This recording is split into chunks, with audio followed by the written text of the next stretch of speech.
Alô, pessoal, estamos aqui para mais um podcast da FOB Brasil. Hoje vamos conversar com Alexandre Dobke. Ele escreveu o texto Agapornis, um show de cores, na edição de número 121 da revista Brasil Ornitológico. Fique aí e curta aí esse bate-papo.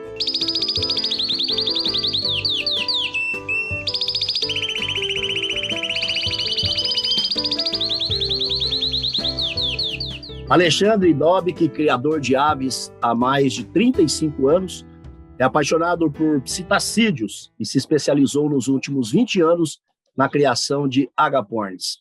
Em 2008, Alexandre se tornou juiz OBJO FOB. Alexandre, seja bem-vindo ao nosso podcast da FOB Brasil. Valeu, Neto. Obrigado. Eu é que agradeço. É uma honra estar aqui com vocês. Gostaria de começar com uma pergunta que, de certa forma, foi até uma situação desafiadora para mim. Estava dando uma olhada lá no mundo dos psitacídeos e veio uma denominação, aves inteligentes. Eu, quando falo de inteligência, ou quando a gente fala de inteligência, a gente se remete, obviamente, ao ser humano. Eu gostaria de começar esse nosso podcast falando exatamente disso. O que justifica ou com que argumentos você utiliza ou se utiliza para dizer que psitacídeos são aves inteligentes? Bem, Neto, eles são aves, né? O psitacídeo é uma ave mais esperta mesmo, ele consegue ter esse convívio com a gente, né? Essa interação, né? A gente brinca com eles, alguns psitacídeos, algumas aves aprendem a falar e tem esse contato com a gente. Então, é algo bem legal mesmo, é umas aves diferentes, né? É uns bichinhos bem inteligentes, assim, tem principalmente esse contato com a gente, né? Essa interação. Isso é o que os qualifica como aves inteligentes. Eu acho que isso ajuda um pouquinho. Falar sobre essa questão do juiz OBJO. O que seria esse juiz OBJO? Bem, o juiz OBJO é o juiz da Ordem Brasileira, né? A Ordem Brasileira de Juízes Ornitológicos, né? Então, a gente tem a Federação da FOB, né? E a OBJO. Então, eu sou juiz credenciado pela FOB e OBJO para a gente estar julgando aí campeonatos no Brasil inteiro, campeonatos regionais, estaduais, e está ajudando a fomentar o segmento. É que você se especializou em agapornis. Há 20 anos você se tornou um criador de agapornis. Por quê? O agapornis, na verdade, eu iniciei com os psitacídeos, com aves, com 5 anos. Né? Com 5 anos eu comecei com periquitos, algumas aves silvestres também, algumas aves pequenas, né? E aí até que um dia eu conheci os agapornis e aí foi meio que amor à primeira vista. Eu me apaixonei pelos agapornis, adquiri meu primeiro casal, daqui a pouco comprei outro e assim foi indo, aí comecei a criar e aí não parou mais, né? Então aí a gente tá aí, virei juiz depois e estamos aí até hoje. Tem alguma coisa de família que te levou a se apaixonar por pássaros? O meu pai tinha, né, mas nunca como um criador mesmo, algo um pouco mais profissional, algo assim, não tinha lá algumas aves, mas foi pouca coisa. Na verdade, eu quando era pequenininho, eu queria um leão. Aí minha mãe me deu um casal de periquito australiano, e aí começou. Então, aí daí para frente, o negócio só foi ficando um pouquinho mais sério. Eu estive olhando o teu artigo na revista Brasil Ornitológico. Ele não é um artigo técnico. Você fala bastante sobre mutações, sobre novidades que estão chegando. O que nós podemos saber sobre essas novidades? Porque a gente percebe que esse universo de mutação ele é muito amplo. E a cada dia surgem novas mutações, surgem novas cores. Podemos saber um pouco sobre isso? Como é que surgem as mutações? Como é que aparecem todas essas situações, Alexandre? Então, isso. Na verdade, é meu artigo, né, na revista. Ele é um pouco técnico, porém eu abrangi de uma forma um pouco superficial, né, não aprofundei muito, porque a intenção maior foi justamente chamar a atenção um pouco dos criadores, né, principalmente dos novos criadores, né, porque agora com essa facilidade, um pouco que ajudou a gente com as importações, então veio novas aves para o Brasil, veio novas mutações aqui para o Brasil, e aí a gente tem as combinações, né? Então a gente tem novas mutações entrando, combinadas com outras mutações já existentes aqui no Brasil. Então começou teve uma melhora muito significativa na qualidade das aves, né? Aqui para o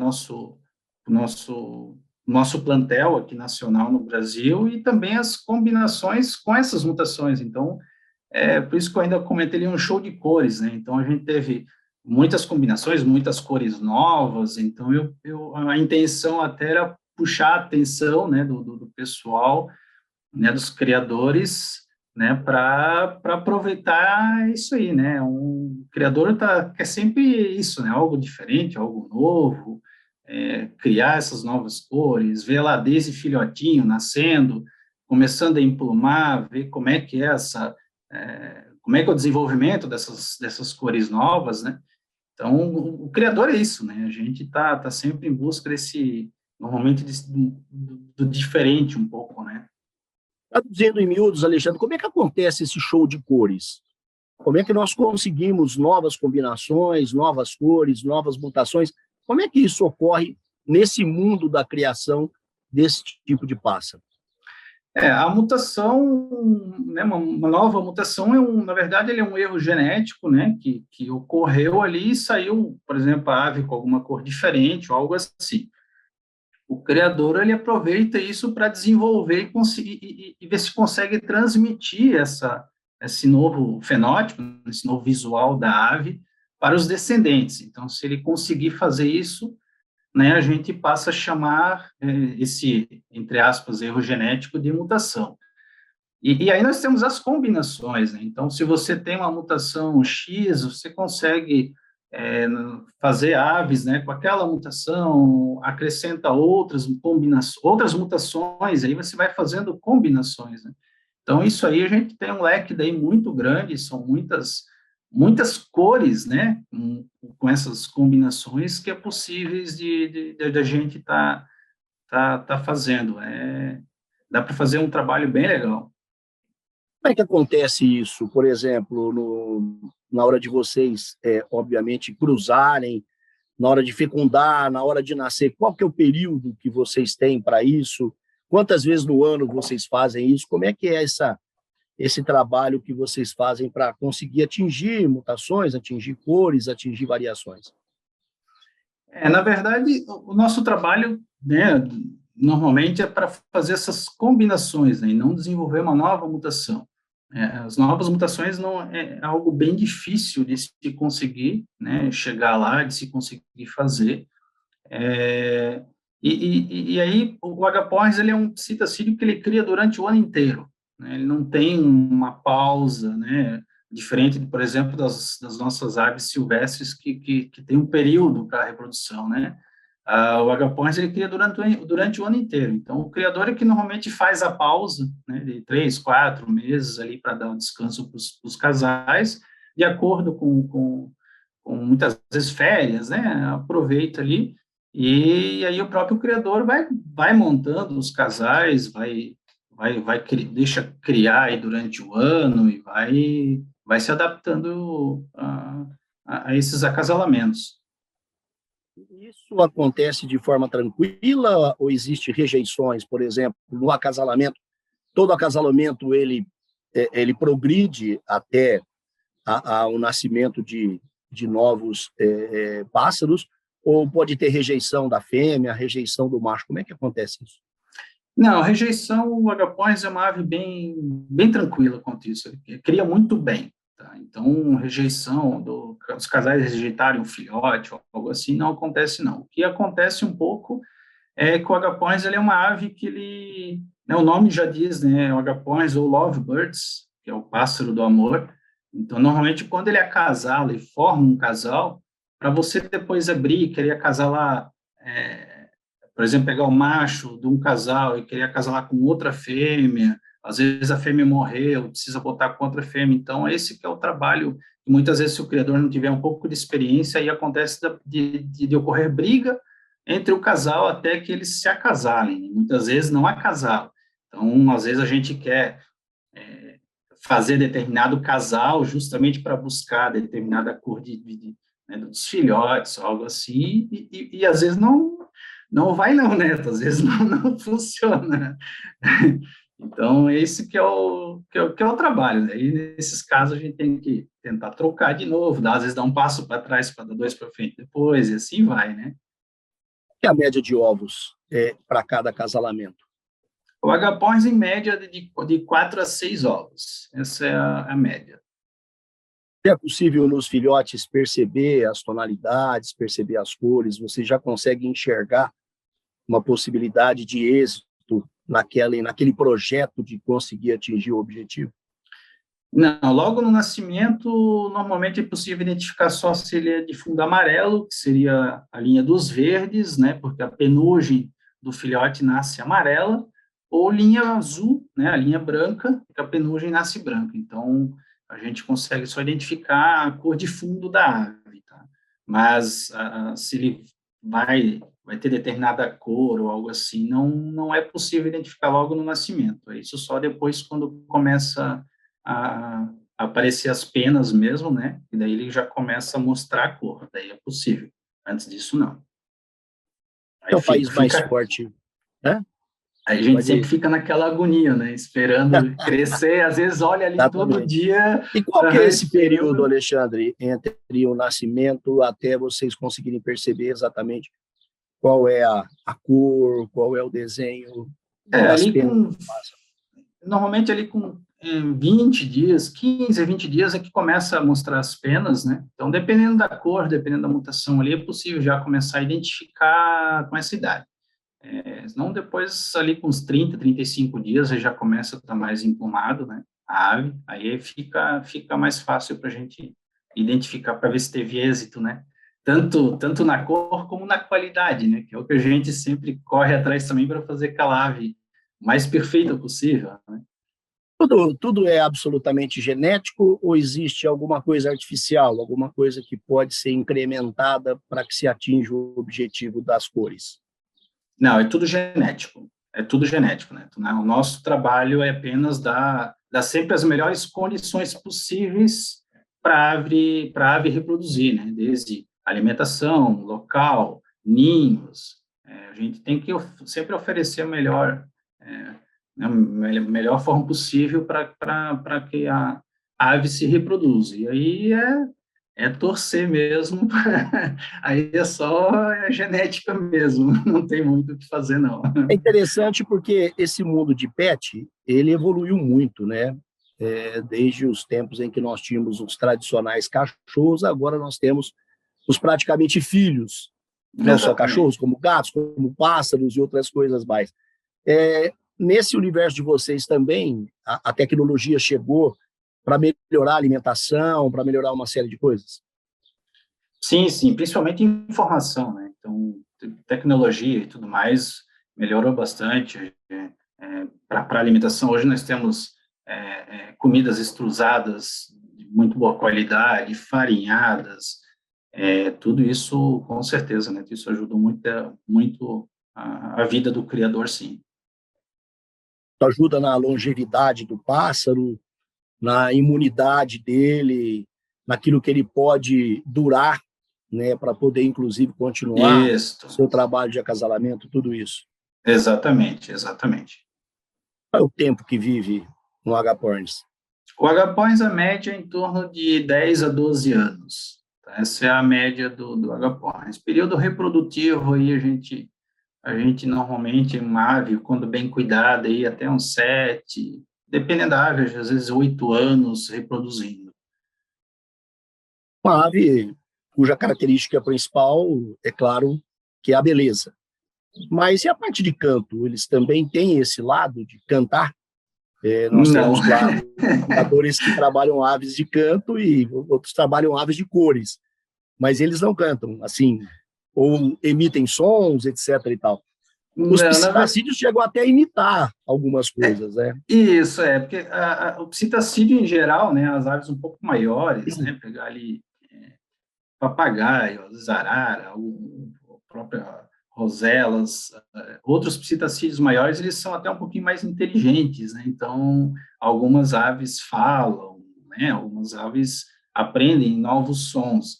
Os agapornis, no YouTube, se a gente procurar, tem várias aves, né?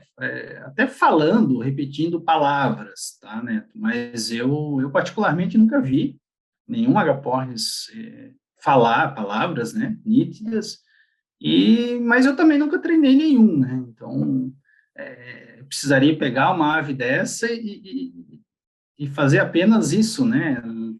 Tem uns papagaios aí que são bem falantes, né? Chegam Isso, né, até tu a tem denunciar seus que... donos, muitas vezes. exatamente, né, e o agapornis, o criador não, né, o criador tem lá e eles ficam no meio de outras, né, são várias aves ali gritando, berrando, é o que o agapornis sabe fazer de melhor, é gritar e berrar, né? Então, eu nunca tive nenhum agapornis que falasse, não. Está o mercado para agapornis, o Alexandre, está aumentando, está melhorando? Como é que está esse mercado, não só de criadores, como de apreciadores, claro? Tá, tudo, Neto, tudo aumentou muito, está aumentando muito, tá? Desde o nível técnico das aves, nos últimos anos para cá aumentou muito, até com essas novas cores e mutações. Isso despertou muitos novos criadores, então a gente hoje tem um número muito grande de novos criadores, né? E as informações tudo de fácil acesso, né? Então, um criador novo hoje que resolve criar consegue informações fáceis, né? Consegue já ir montando um casalzinho, dois, e dali para frente e vai embora. Então, o mercado hoje tá borbulhando, tá bem, a procura tá grande pelos agapornis. Esse mercado é um mercado legal. Agapornis também são vítimas de traficantes, o Alexandre? Não, Neto, o tráfico, eu acho que aqui no Brasil, essa vítima de tráfico, né, sempre as aves silvestres, né, ilegais, né, não é o caso dos agapornis, né, então, os agapornis, quanto a isso, é tranquilo, é só que os criadores, tem muitos criadores no Brasil inteiro criando, não é uma, não teria esse problema, não. Eles são colocados em lojas que vendem animais, seria isso? Isso, exatamente. Muitas lojas, né, legalizadas para venda dos agapões, exatamente. E com os criadores também, né? Preços, eles são acessíveis dos agapornis? São passarinhos bonitos, que chamam a atenção. Como é que é essa coisa do comercial dele? Os agapões, eles teria, né, como é que eu vou dizer, dois valores, digamos, né? Tem aquele mercado pet que o pessoal normalmente tem aquelas aves só para ter em casa, muitas vezes sem nenhuma seleção para campeonatos e assim, né? Uma aprimoração melhor. Muitas vezes o pessoal, muita gente até sem informação cria em casa, às vezes criam híbridos até sem com casais errados, né, espécies diferentes, tá? Então, sai aves híbridas, algumas vezes até aves inférteis. Então, aí tem um mercado com umas aves um pouco mais baratas, né? Agora, claro que as aves, né, mais bem trabalhadas, algumas mutações, mercado entre os criadores, daí o mercado é outro, né? As aves se tornam bem mais caras, né? Por questão, às vezes, até da mutação, né, da raridade da mutação e da qualidade da ave, tá? Então, tem alguns agapornis Na minha adolescência, meu pai tinha um viveiro em casa com vários periquitos australianos. Era a nossa diversão. A partir do momento que você tem em casa um local para colocar um agapornis, ele pode ser misturado com outro pássaro, porque era muito comum lá em casa colocar canarinhos, outros pássaros juntos com esses periquitos. Como é que é uma pessoa que compra, leva para casa? Que cuidados que deve ter com essa ave para que ela possa encontrar o habitat e ela se sinta bem nesse ambiente. O ideal, né? O ideal é né? Vamos supor, a pessoa vai lá e compra um casal de agapornis, dois, o ideal é ter separado, tá? Eu tive também, né, com viveiros, assim, com várias outras aves, com calopsitas, enfim. É possível quando você tem um número pequeno de aves, tá? Você tem ali, de repente, dois casais de agapornis com algumas calopsitas, periquito australiano, aí você até consegue. Agora, se você tiver um número maior de agapornis, aí a chance de dar briga é muito grande, porque o agapornis ele é uma ave territorialista, né? Então, se as outras aves chegarem perto do ninho, principalmente na época, né, que a fêmea estiver em postura, ou estiver se preparando para a reprodução, aí vai dar briga. Então, No aí, caso de alimentação, é coisa sim. simples que eles comem. Na época nossa era o alpiste. Como é que é hoje essa parte de alimentação? Existe a gente procura sempre uma mistura mais completa, né? Então tem um pouco de níger, alpiste, aveia, girassol, painço, são misturas prontas que até em casas de aves sempre tem disponível. Farinhada, principalmente quando tem filhotes, né? Farinhada é muito importante, tá? E aí sempre oferecer também verduras, cenouras, milho verde, né? Isso tudo os agapornis adoram, maçã, tá? Isso tudo ajuda bastante. Pássaros que não são tão exigentes para comer, né? Come de tudo, né? Frutas, legumes, Mais ou menos. hortaliças, né? Tudo. Espinafre, couve, o que botar lá, hortelã, eles comem de tudo, sim. Ô, Alexandre, voltando para o mundo das mutações, das combinações, quais os países que são mais fortes nesse trabalho de combinação, de mutação, de novas cores? Neto, na verdade, todos, né, principalmente na Europa, são vários países que são muitos criadores trabalhando isso, né? Então, principalmente quando surge uma nova mutação, é, todo mundo fica doido, né? Fica doido não só aqui no Brasil, né? Isso é de uma maneira mundial, isso, né? São vários criadores doidos para fazer esses acasalamentos, essas novas combinações, né? Fica todo mundo, o criador mesmo que tem essa essência mesmo, o pessoal fica tudo doido para criar. Então, são vários países, não tem um país específico. Hoje, se fosse aqui, de repente, mencionar um, talvez seria a Indonésia. A Indonésia hoje tem muita gente criando, porém, lá até meio que de uma forma, meio que, posso dizer, meio que bagunçada, assim, muita gente criando aos montes, assim, mistura. Então, também tem muita mistura lá, muitas aves que até é difícil de identificar o que é, né? Às vezes a gente não sabe se é uma nova mutação, uma combinação meio doida lá que o cara, né, que o criador de repente fez, existe muita doideira lá, mas a Indonésia hoje talvez se fosse o local hoje mais para se ver umas coisas mais diferentes, né? Mas nem todas são mutações, tá? Lá tem nem todas são novas mutações, né? Lá tem muita combinação, muita bagunça também, tá? Não é uma maneira, uma técnica, é um amadorismo, vamos dizer assim, de certa forma, né? Pessoal, é que algumas mutações não é legal você combinar, né? Então, não é simplesmente acasalar qualquer ave com qualquer ave, né? Dependendo do trabalho que a gente vai fazer, algumas mutações não dão um bom resultado. Uma apaga a outra, né? E aí você vai acumulando várias mutações ali na ave e acaba ficando uma salada. E aí tem aves que é difícil de A distinguir o mutação, que ela é. é a mutação, ela é um detalhe ou ela pode ser uma coisa, um percentual de abrangência maior no pássaro? Depende, tem algumas mutações que afetam menos, né, a ave, tá? E outras que afetam a cor da ave mais, né, tira, por exemplo, melanina, deixa a ave pode ficar branca, pode ficar amarela, então são várias, cada mutação, cada cor ali tem as suas características, né, específicas, né, que causa na ave, tá, Neto? Então, Algumas altera poucos e outras altera bastante o fenótipo, né? O fenótipo seria o que a gente enxerga da ave, tá? E Você aí se onde... atém mais o quê? A cabeça da ave, Não, é o a parte corpo do todo, peito, as asas, é o corpo todo.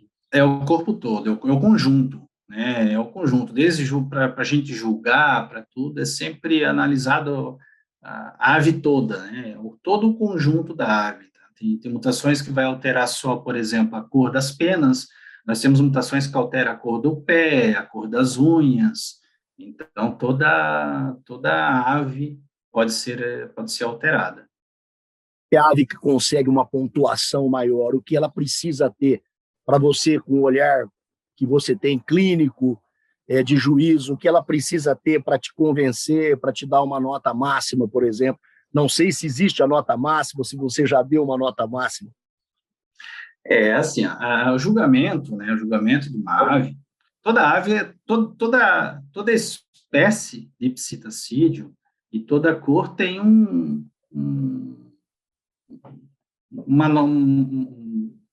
fugiu a palavra agora, né, mas tem onde a gente precisa chegar, fugiu, né? Fica tranquilo, daqui a pouco ela volta. Então, a gente tem que buscar, né? Tem ali a ave, que a gente considera, por exemplo, na natureza, seria uma ave perfeita, um padrão, né? O padrão da ave, que seria um padrão perfeito, entre aspas, né? Então, a gente precisa sempre chegar o mais próximo possível do padrão da cor, né?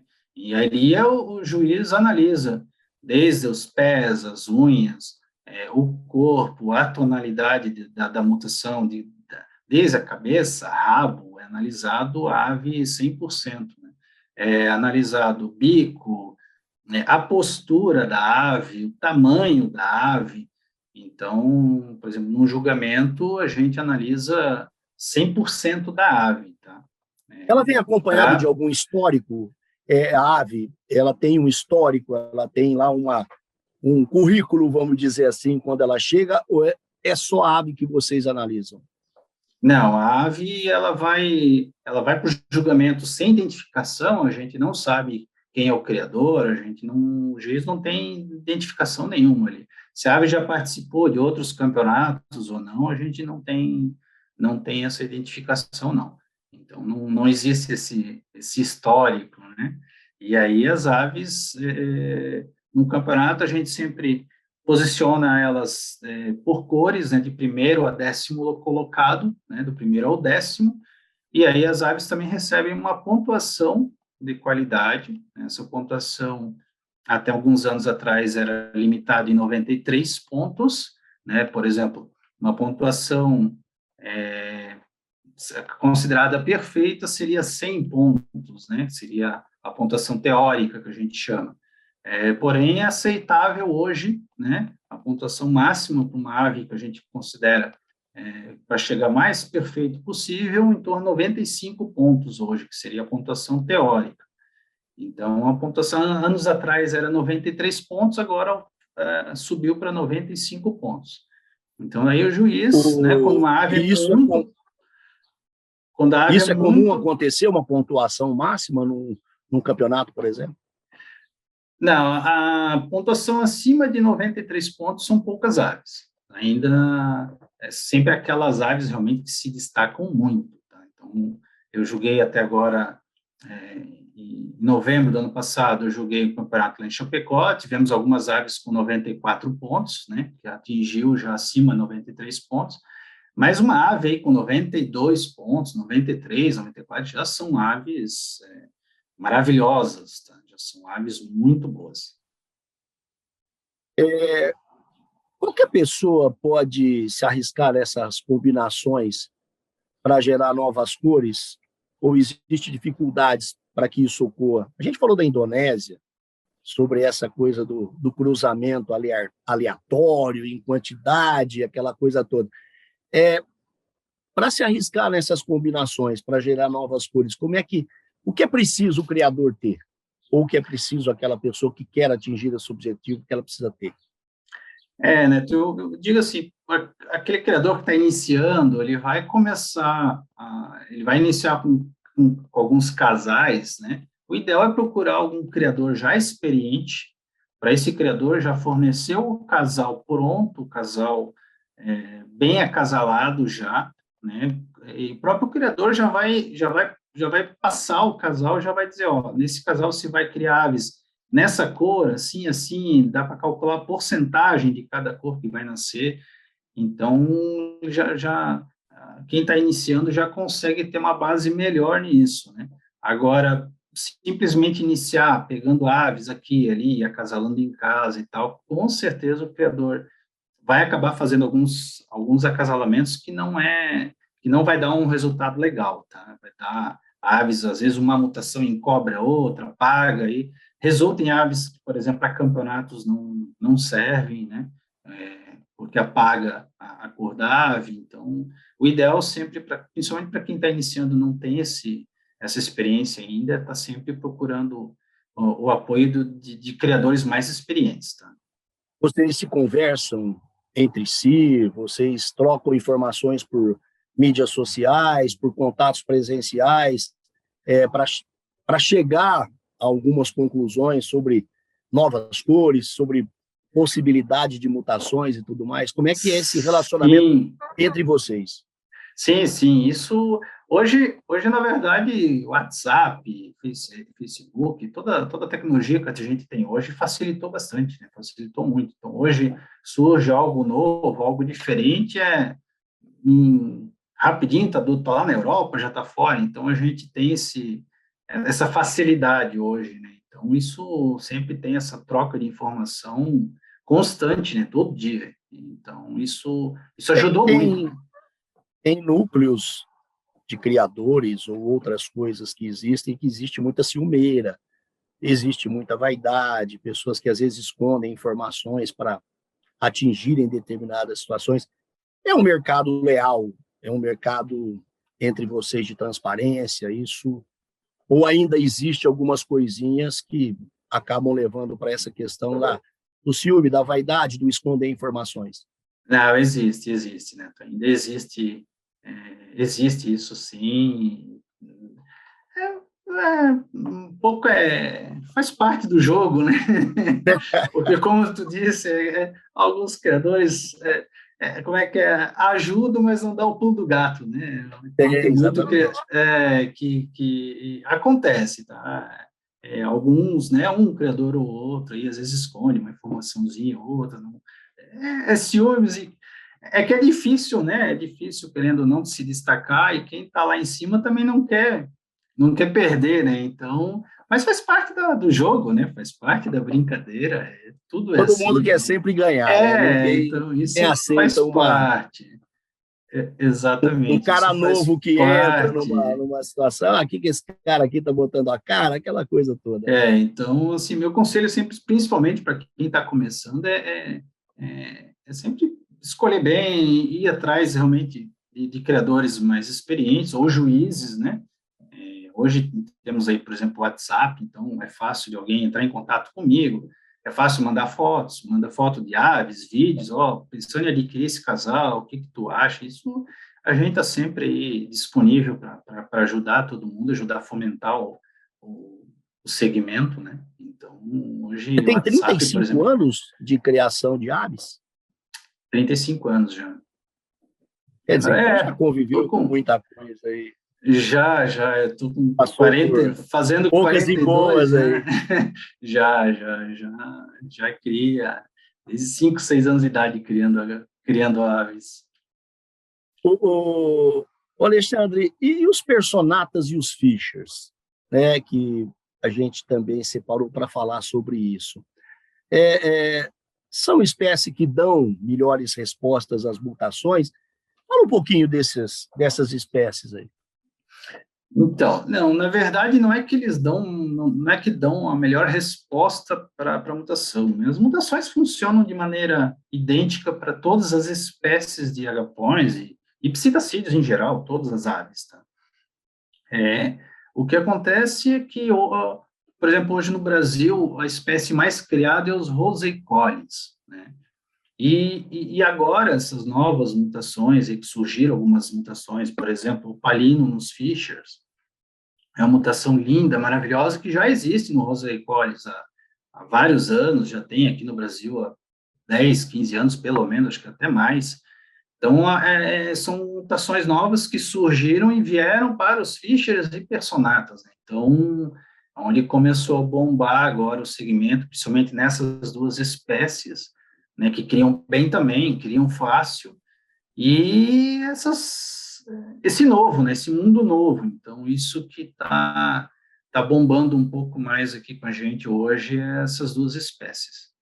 Fala Né, também no artigo sobre Ewing e turquesa, isso, né? são E duas você fala, me mutações. parece com um tom até um pouco apaixonado por isso, né? Isso sempre, né? A gente sempre tá, né?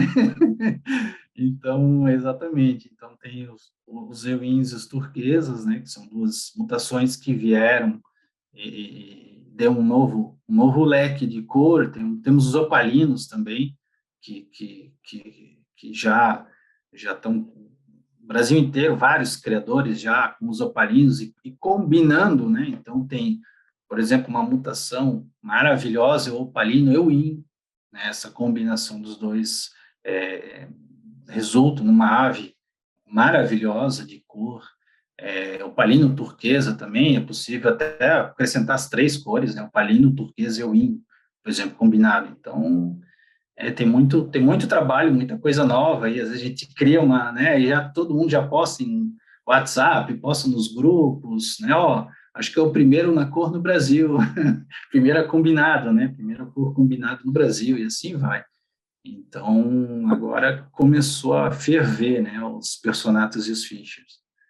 Dá para estimar a quantidade de criadores de aves de cores no Brasil, Alexandre? Não tenho nem ideia, né, não. Aumentou muito, tá? Aumentou bastante nos últimos Muitos anos, não se mas oficializam, né? isso, Criam mas eu ali o não seu tenho esse mundo e número, não. não. Exatamente, exatamente. Mas eu não tenho esse número, não, nem Vamos ideia. dizer que muitos ainda criam na informalidade, né? Não se Exatamente. formalizam, filiam As, a federação, associações e tudo mais. isso, às vezes muita gente tem em casa, né? Alguns casais e cria ali por ter uma ave, por ser bonita, né? Sem ter conhecimento nenhum de cor, né? Sem apenas por ter bichinhos ali, os casaizinhos, e para criando, ter lá alguns filhotinhos, exatamente. No caso dos Personatas e Fischers, existem muitos criadores aqui no Brasil? Tem bastante sim. Na verdade, hoje a maioria, né, a maioria são as três espécies mais criadas, né? Então, temos poucos criadores que criam, por exemplo, só Rosicole, só Fischer ou só Personata. A maioria cria, normalmente, essas três espécies, né? Temos mais espécies além destas, né? Mas essas são as três mais criadas no Brasil hoje, e a grande Gosto maioria tem as popular, qual três. aquela que é mais comercial, aquela que mais é comprada, aquela que mais é vendida? O que chama mais atenção É os das pessoas? rosecoles ainda os rosecoles. Os rosecoles é a espécie mundialmente mais reproduzida, mais criada, tá? Aí são os rosecoles. Tem algum trabalho que está sendo feito para incentivar criadores? A gente falava sobre um percentual conhecido e a possibilidade de um percentual razoável desconhecido de criadores. Está se fazendo algum trabalho no sentido de se buscar identificar novos criadores ou se incentivar novos criadores, Alexandre? Tem, a gente, né, como criador, até eu como juiz também, a gente está sempre buscando, e eu tenho canal no YouTube também, então a gente está sempre procurando ir atrás, né, até de muita gente, muito criador que às vezes tem vários casais em casa, criando em casa, e não tem, muitas vezes, nem esse conhecimento, né, de campeonatos, desse mundo que existe, né, que são campeonatos, seguindo essas regras, né, são cores, mutações, às vezes o pessoal tem as aves só por ter em casa, né, e hoje, para quem está começando, é tudo mais fácil, né, Neto? Nós temos próprio trabalho da FOB e o BJO aqui com diversos canais e vídeos, videoaulas, palestras, temos os campeonatos também. Então, para quem está iniciando, para quem quer começar hoje, para você, se você tiver um pouco de vontade, né, hoje é fácil de você buscar essas informações, de você trabalhar e montar os casais certos e adquirir esse conhecimento, né? Hoje a gente tem as informações tudo fácil na mão, são grupos de WhatsApp. Então, para quem principalmente está iniciando, põe no Google ali, acha muita coisa, tem muita coisa. A própria FOB mesmo fornece muita coisa. E isso, para quem está iniciando, é legal até procurar de outros segmentos também, né? Não só agapornis, por exemplo, procura sobre outros psitacídeos, outros segmentos, até canários. Então, tem muita informação que serve para todos, né? Porque criar ave é igual para todos, né? Criar ave é criar aves, né? Algumas espécies só que têm algumas características, né, próprias, mas em geral se usa as informações para tudo. Você já vai para o seu 14º ano como juiz. Nesse período, falando dessa questão do incentivo, do estímulo, da continuidade, você percebeu novos criadores? Porque você vai para um campeonato, você se depara com aqueles criadores tradicionais, antigos, que são aqueles que já estão há um tempo na estrada, há um tempo na história da criação. Você consegue perceber, nesses trabalhos que você faz como juiz, novas gerações de criadores? Sim, cada campeonato anualmente agora, né? Cada campeonato que eu vou julgar sempre tem novos criadores, que são criadores fortes, que investiram bastante, que desde plantel, estrutura, então tem uma nova geração, né? Uma remessa, uma nova geração de criadores muito forte, que assustou muito o criador antigo. Tá bom, né? É bom, com certeza, muito bom. Essas novas safras, né, de criadores, isso é sempre muito bem-vindo. Muito bem-vindo, exatamente, com certeza. Isso é uma coisa que às vezes incomoda por um lado, mas satisfaz pelo outro, né? Exatamente. Os caras, opa, tá vindo uma moçada aí, né? Isso é importante, né? E aí é onde às vezes o criador mais antigo diz assim, não vou dar, como a gente comentou anteriormente, né, não vou passar o pulo do gato, né? Exatamente. Aquele segredinho eu vou continuar guardando. Exatamente. Não, mas é isso aí mesmo. Esse mundo de cores vai até quando? Isso tem um limite? Você, como conhecedor e criador há muito tempo, já deve ter visto tanta coisa, não só em nível de mutação, mas em nível também de se conseguir novas cores através de acasalamentos, etc. e tal. Até onde vai isso tudo, Alexandre? Na verdade, eu não diria que tem um limite. Eu acredito que limite não tenha, né? O segmento hoje está aumentando muito nessas novas mutações, justamente pela facilidade, né, de interação entre os criadores e informações. Então, muitas vezes antes, né, aí há décadas atrás, anos atrás, podia até surgir algumas mutações novas, mas pela falta de conhecimento, às vezes, do criador, de experiência, acabava não transmitir isso para frente e morria por ali mesmo, né? Hoje não, hoje um criador novo entra, já tem WhatsApp, já tem um monte de informação, já começa, nasce algo diferente, já manda na hora, faz uma foto, um vídeo, manda para um criador experiente, ou para mim, juiz, né, para algum juiz, a gente já vê que tem algo diferente, então já segura, vai trabalhando, e assim isso está facilitando muito para o surgimento dessas novas mutações isso é mundial, né? Isso é nível mundial, né? Então, isso tá ajudando bastante. Eu acho que não, pelo menos tão cedo, não vai ter um limite, não. Não vai longe isso ainda. Nesse período que você cria, você acompanha cotidianamente ou periodicamente novas cores surgindo. Exatamente, tem bastante. Eu, inclusive, tenho trabalhado em casa hoje, né? Algumas aves que surgiram de cores diferentes, que eu até adquiri, né, para trabalhar, para ver se a gente consegue acabar fazendo algo novo, e uma delas eu já consegui transmitir, né, eu já consegui transmitir as características para os filhotes, né, então já estou bem animado aí, então é um trabalho ainda que vai alguns anos, né, para identificar certinho o que é, fazer algumas combinações, aí a gente provavelmente futuramente vai ter uma nova matéria para a revista. A gente sabe que hoje as contribuições científicas elas são muito importantes, né? A ciência ela tem trazido muito avanço praticamente em toda a nossa vida. Nesse mundo da criação de aves, de cores, existe contribuição científica ou é mais pelo conhecimento prático, aquilo que você adquire no dia a dia?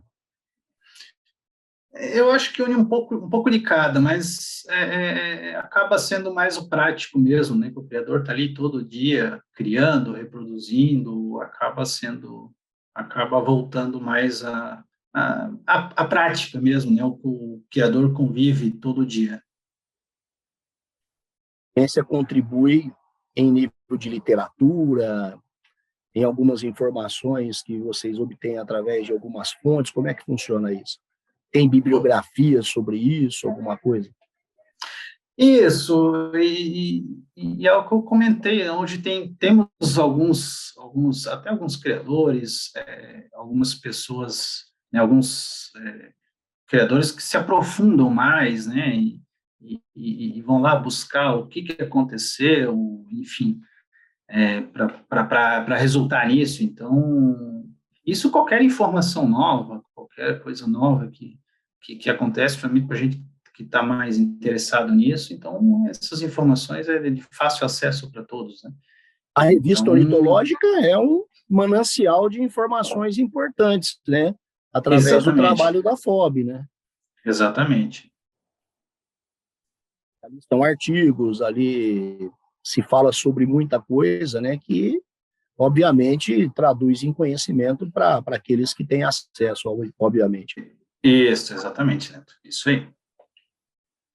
Qual que é o teu plantel hoje? Quantas aves você tem no seu time hoje, Alexandre? Olha, Neto, eu não tenho um número muito exato, mas eu acredito aí que está em torno aí de 200 e poucos agapornis hoje. Tá? Hoje, os casais aí estão começando a reproduzir agora, então esse número para chegar nos 300 a 400 agora é rápido. Você tem um lugar Então, específico ou é na tua casa mesmo? é na minha casa, é na minha casa, é na minha casa. Então, Todos isso ali em logo. gaiolas ou viveiros? Eu crio em gaiolas, tudo em gaiolas, tudo Gaiolas. em gaiolas. Eu pretendo futuramente, gente, tô com um projeto aí até para esse ano ainda para me mudar, né? Então, acredito que daí sim, novo criador, provavelmente eu vou criar em colônias, né? Fazer vários viveiros menores aí para comportar em torno de 8 a 10 casais cada e criar em colônias.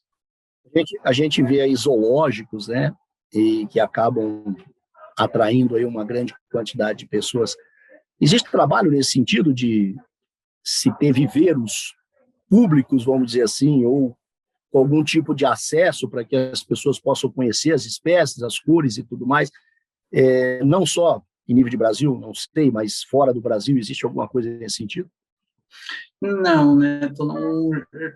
A gente já, até quando eu fui presidente até do clube aqui de Joinville, tudo, anos atrás, a gente já fez até campeonatos regionais, até em shoppings, né, Chamar atenção, né? isso, para atrair novos criadores e tudo mais. Mas hoje resulta mesmo em campeonatos, né? Só quando tem algum campeonato, mas em shoppings, Política algo assim, a pública gente até não nenhuma para fez. isso, né? Exatamente. Então, Tem, né? é mais nas épocas de campeonatos mesmo, né? Porque, querendo ou não, é sempre corrido também, né? Então, O criador, ele dá para viver com isso só ou ele precisa ter uma outra coisa na vida para não, sobreviver? precisa ter outra coisa. Não dá para ter Só os agapornis não. Isso não é, obviamente, um hobby, né? Por excelência. É uma paixão que você acaba cultivando por anos, né? É uma coisa que é uma identificação com você, né? Na verdade, começa com o hobby, né? Começa devagarzinho, mas eu sempre brinco que existe um vírus, né? A gente pega o vírus, entra na corrente sanguínea e já era, né? Que é Aquela essa cachaçinha, né? paixão, isso. E aí pegou uma vez, aí já era. Então, quem pega mesmo o vírus, quem gosta, é difícil de ficar longe. Às vezes até A gente sempre finaliza os nossos podcasts com algumas perguntas mais intimistas, mais subjetivas, mais pessoais. Você está há muito tempo na criação de aves de cores, agapornis. Tem aquele que é da sua preferência, aquele, aquele pássaro que você fala, não, esse aqui é o que, para mim, é o pássaro perfeito, a menina dos meus olhos, é o pássaro por excelência, enfim. Tem alguma coisa nesse sentido com você? Hoje, uma ave específica eu não tenho, né? Eu tenho algumas aves, tenho aves que eu adquiri de outros criadores, tenho aves que eu criei já, que são aquelas aves que às vezes até eu brinco que quando eu morrer, eu acho que eu vou empalhar e deixar na sala, né? Que é aquelas aves que a gente olha assim, putz, é maravilhosa a ave, né? Linda. E o que eu tenho também hoje é justamente esse trabalho com, né, que eu até comentei agora há pouco, dessa nova mutação aí que eu tô desenvolvendo, né? Então aí não é uma ave específica, né? Uma linha que eu tô em cima assim, né? Tô louco para ver se a gente consegue algo novo aí, né, no segmento.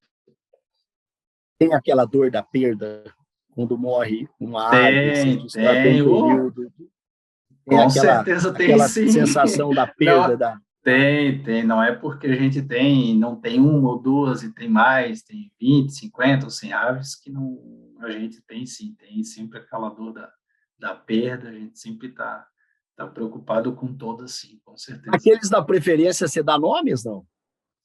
Não, já cheguei mais no começo, mas hoje eu Homenagear alguém, aquelas coisas todas. hoje não faço mais isso não. É que são muitas, né? Isso, exatamente, mas hoje eu não dou Você mais tem, nome, qual que não. é a ave mais velha que você tem? Tem quanto tempo? Eu tenho aves ali já de 8 a 10 anos, né? Já tem aves já que nem estão mais reproduzindo. Estão ali para esperar serem empalhadas, né, como você É, disse. mais ou menos. Mas é bom Mais ou isso. menos. Na rede social você tem que canais, ô Alexandre?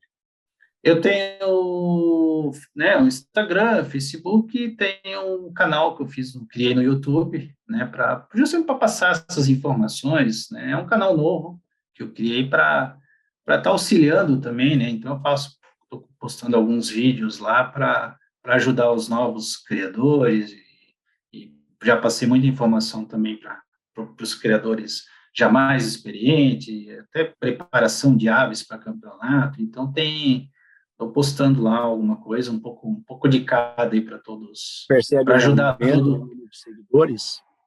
Está Oi? crescendo um aumento no número de seguidores, Isso, pessoal? exatamente. Então, são formas que a gente tem para tá ajudando a passar informações, né? Porque, como eu comentei que a gente abre no Google, digita lá, então tem muita informação.